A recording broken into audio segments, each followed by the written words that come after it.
welcome to my channel. My name is Anna, and this is where we talk about everything related to money and having a balanced lifestyle.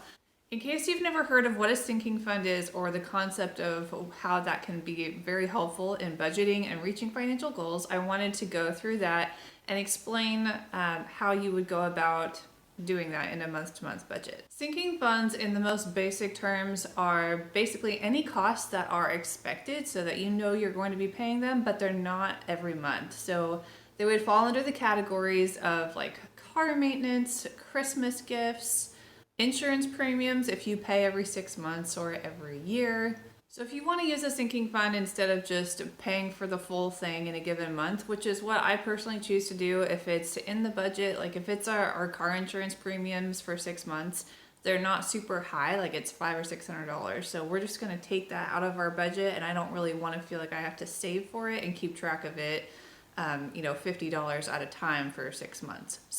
But if you wanted to use a sinking fund for something larger, or your budget, you just want to be able to allocate and have it be the same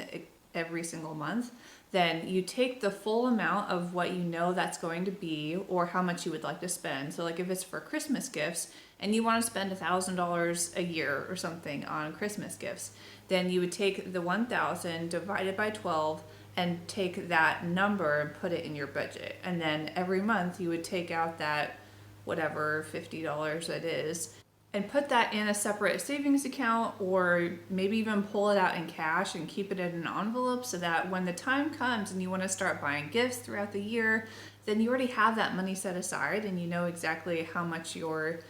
going to be putting towards those gifts for the year. Essentially anything that comes up on a year-to-year basis that you want to be able to say, okay, I know that this expense is coming up, so I just want to put it in my budget so that that amount doesn't change and there isn't one big expense in a month that you kind of forgot about or have to pull money from different areas in order to make the full bill. If you're new to budgeting or savings goals, I have a couple playlists on budgeting and saving, so go ahead and check those out, and I hope you found this video very helpful. Please don't forget to subscribe, and we'll see you later.